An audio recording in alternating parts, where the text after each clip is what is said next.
네, 안녕하십니까. 덕골입니다. 오늘은 7월 22일 화요일 3시 43분입니다. 장이 마감이 됐고요. 어제 종가와 같은 가격에 마감이 됐습니다.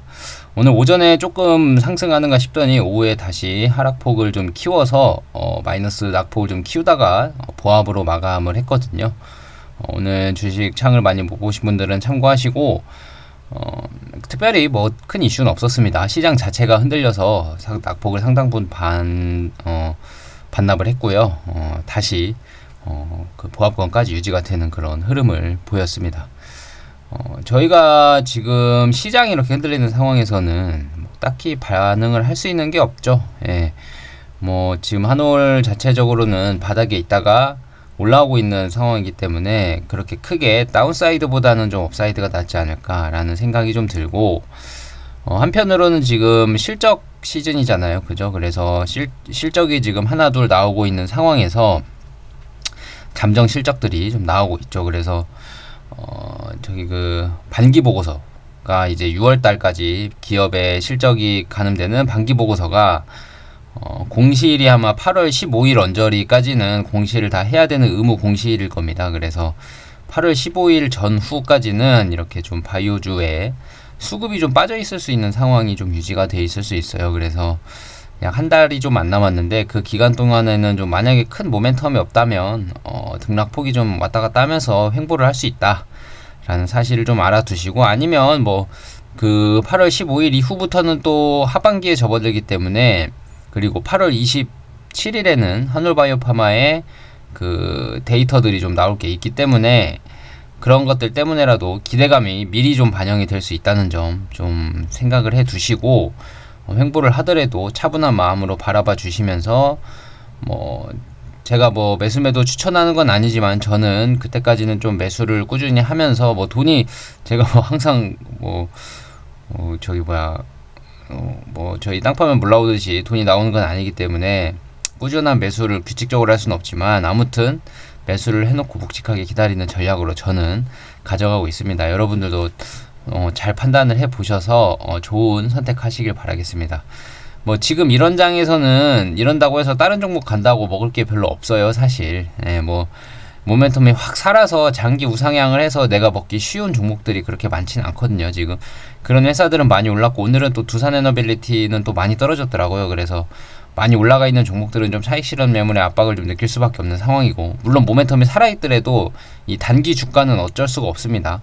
차익 실현 매물이 좀 많아지면 단기적으로는 모멘텀이 살아있는 종목도 하락을 면치 못할 수 있다. 그래서 지금 같은 장에 단타치기 좀 힘드실 거예요. 아마 이런 장에서는 지금 코스피가 3100까지 올라오면서는 단타치기는 그래도 좀 나았을 수 있습니다. 장 자체가 좋았기 때문에. 근데 이렇게 장이 안 좋아져 버리면 단타도 쉽지 않을 겁니다. 그리고 단타로 돈 벌어서 주식 쉽다고 생각하시는 분들은 아마 지금쯤 급락장 비슷하게 많이 떨어진 회사들이 본인 거엔 좀 있을 수 있고요. 그래서 이게 참 떨어지는 거에 적응되지 않으신 분들, 최근에 뭐 주식을 시작하시거나 단타를 위주로 하시는 분들은 또 하락장이 시작됐네 라고 생각을 하실 수 있습니다. 근데 저 같은 장기 투자자와 같은 경우는 하락장을 많이 경험을 해봤고, 그때도 꾸준히 모아왔기 때문에 지금도 별반 다를 게 없어요. 그냥 꾸준히 모아가면 됩니다. 장기적인 시야를 가지고 꾸준히 모아가면 될 것 같습니다.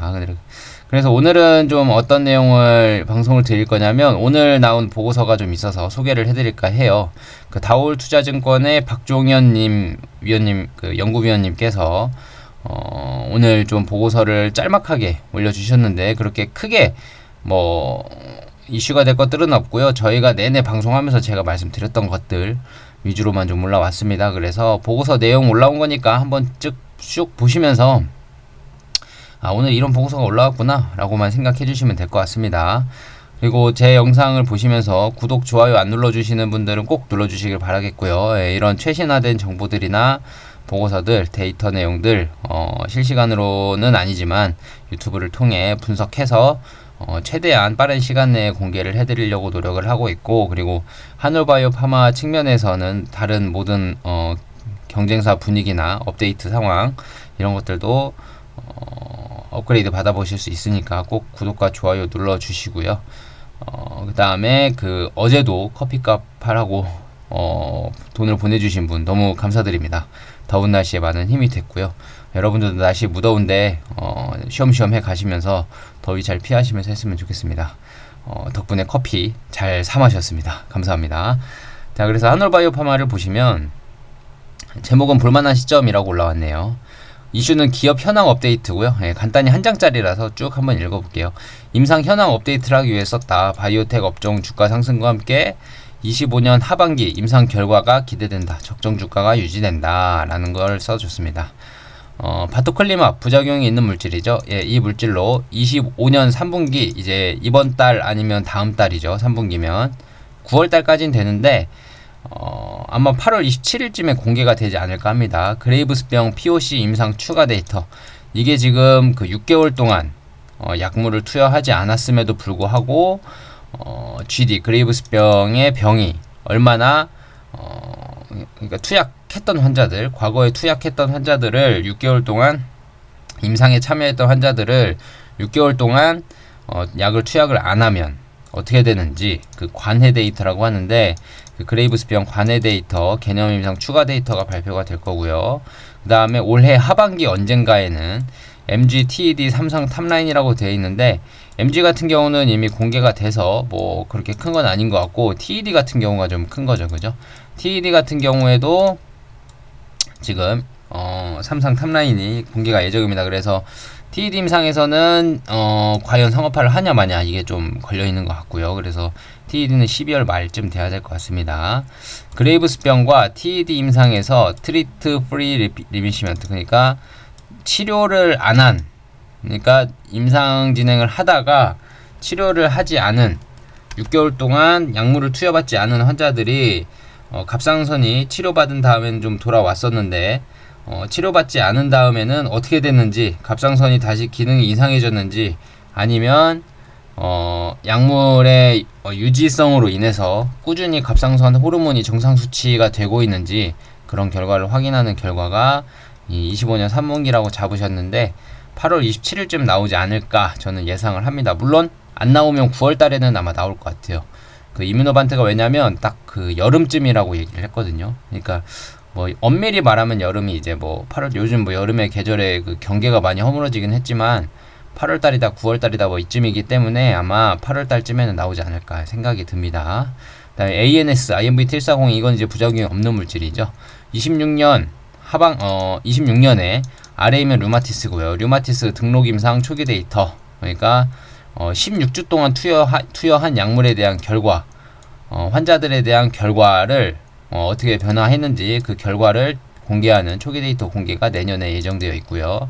CL이라고 홍반성 루푸스라는 자가면역 질환이 있습니다. 그 임상 이상 탑라인 그러니까 개념 임상인 거예요. 개념 증명 임상 그러니까 이 약물의 효과가 정말 이 홍반성 루푸스 환자의 효과가 있는지를 확인하는 임상 확인이 내년에 예정되어 있습니다. 그리고 2027년에는 그 다음 해 내후년이죠. 류마티스 관절염, 그레이브스병, 중증 근무력증의 3상 결과가 나오는 거고요. 그 다음에 2028년에는 쇼그렌 증후군이란 질환과 함께 CIDP의 결과, 3상 결과가 확인이 될 예정입니다. 그리고 지금 쭉 이제 데이터보다는 향후 이벤트가 뭐가 있는지 쭉 얘기를 해주는 거예요. HL036은 안구건조증 치료제인데 24년 하반기에 세 번째 임상 3상이 시작이 됐고요.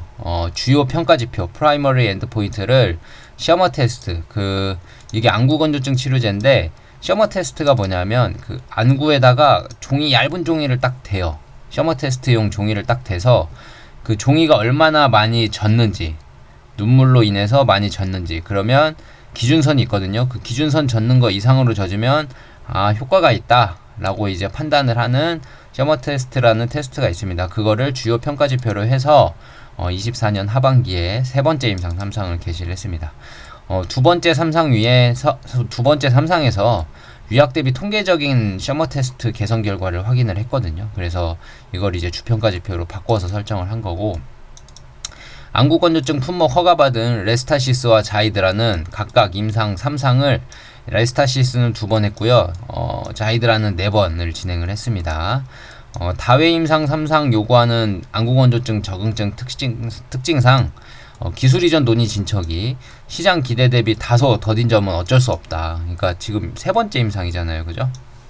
자이드라는 4번, 경쟁약물 자이드라는 4번이나 해서 FDA 승인을 받았고, 그러니까 저희도 한 번 더 할 수도 있는 거예요. 그거는 상황을 봐야 됩니다. 이 셔머 테스트 결과도 보고 FDA가 지난번에 했던 이상 결과랑 같이 해서 오케이 통과해주면 좋은데 그렇지 않을 수도 있거든요. 눈에 셔머 테스트로 해더라도 한 번 더 해 할 수도 있습니다. 그래서 좀 결과를 지켜봐야 되겠고요. 26년 하반기쯤에 결과가 확인이 될 것 같습니다. 그래서 1년이 더 남았죠. 아직 멀었습니다. 안구건조증은. 그리고 참고로 안구건조증은 지금 시장 가치에 기업 가치에 한올바이오파마 기업 가치에 조금도 포함이 되지 않았어요. 그러니까 단 조금도 포함이 되어 있지 않은 상황에서 그러니까 기대감 면도 아마 거의 없어요. 그러니까 담을 딱 쫙 빠진 거예요. 그러니까 얘네는 만약에 포함돼 있더라도 얼마 안 돼 있거든요. 비중이 시가총액에서. 그러면은 얘네들이 만약에 실패했다. 근데 막 10% 20% 빠진다. 그럼 그때는 또 매수 기회가 되는 거고요. 만약에 얘네들이 성공했다. 그러면 로우 리스크 하이 리턴을 기대할 수 있는 그런 상황입니다. 그러니까 뭐 믿져야 본전이라는 말이 있잖아요. 그죠? 예, 그런 상황에서 이제 진행이 되고 있는 겁니다.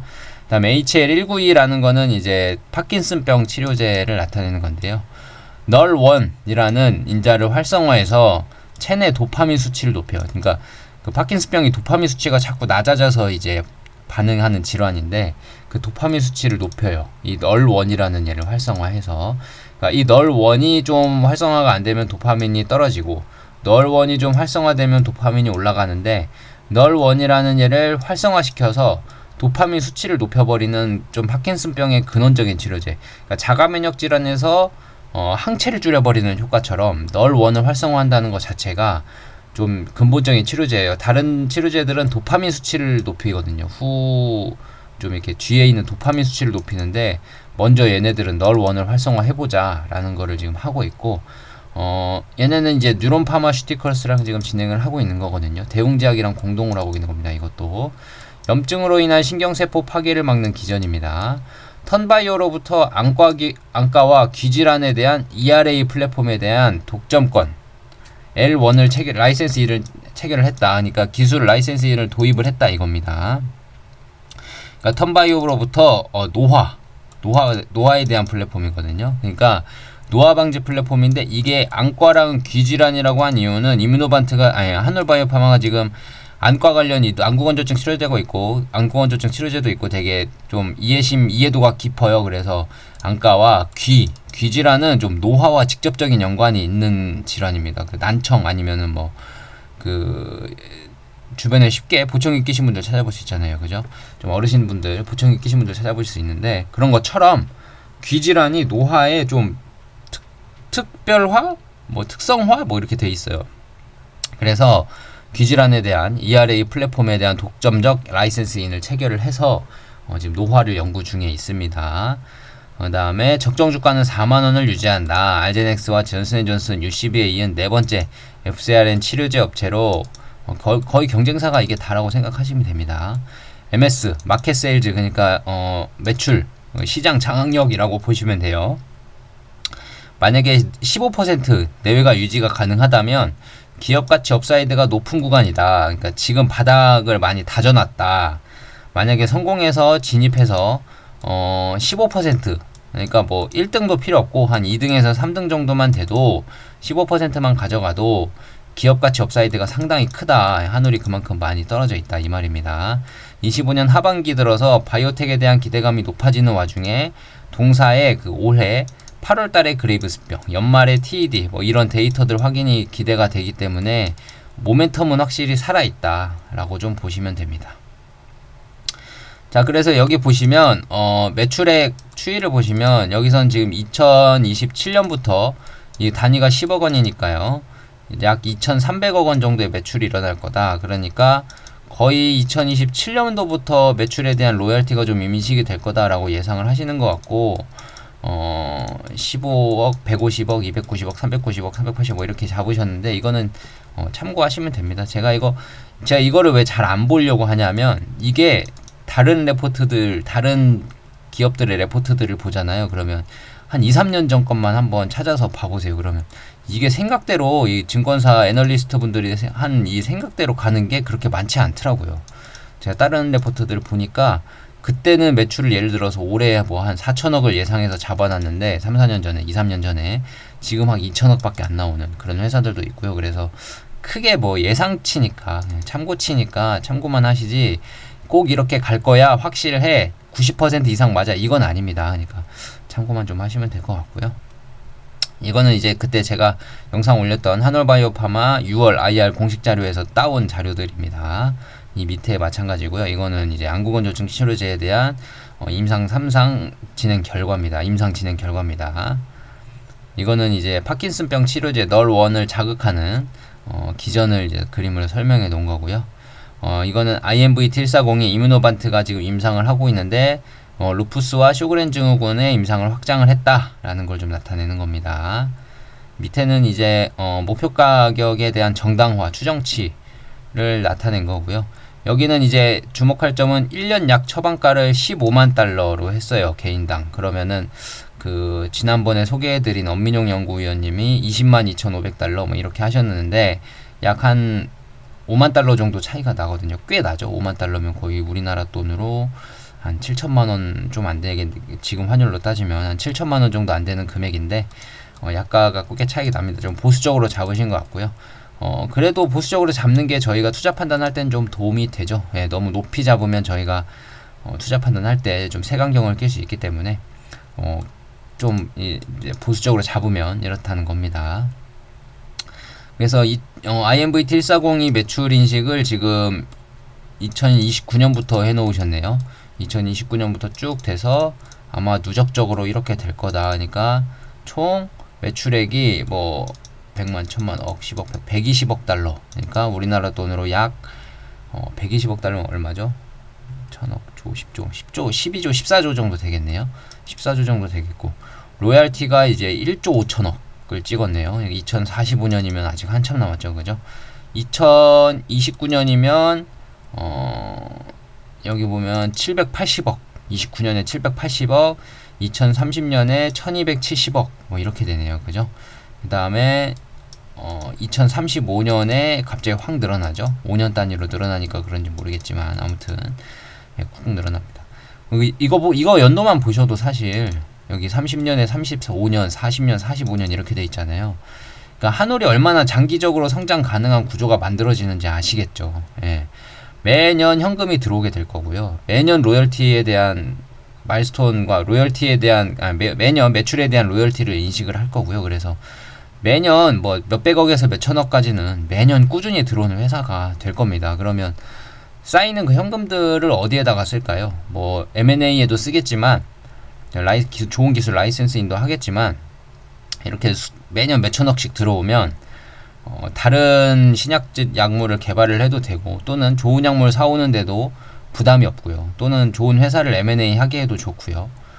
더 큰 회사가 될 수 있는 가능성이 훨씬 높습니다. 그러니까 당장에 뭐 1, 2년 향후 1, 2년 안에는 뭐가 없을 수 있지만 임상이 개발되고 질환이 확장되면 될수록 이 매출에 대한 로열티 구조가 너무 현금 흐름이 좋게 된다. 그러니까 이런 바이오텍이 지금 삼성바이오로직스나 셀트리온처럼 바이오 시밀러를 해서 직접적인 매출을 일으키는 회사 말고는 SK바이오팜이나 뭐 이런 회사 말고는 최근에 유한양행이 이제 로열티 구조가 됐잖아요. 그래서 주가가 급등을 한 게 있는데 그렇게 로열티 구조가 한번 만들어지면 매년 현금 흐름이 안정적으로 들어오기 때문에 그 재무적으로 위험성이 높은 바이오테크 기업들에서는 상당히 좋은 현금 흐름이 보여질 수 있습니다. 그래서 한 단계 기업 가치가 또 업그레이드 될 수 있는 그런 상황이 될 수 있기 때문에 너무 서슴지 마시고 좀 그 주가 변동에 흔들리지 마시고 차분히 모아가시면 향후 몇 년 동안은 뭐 당연 뭐가 없을 수 있지만 나중에 이제 로열티 구조가 확실해지면 기업 가치는 반등을 세게 할 거다. 그러니까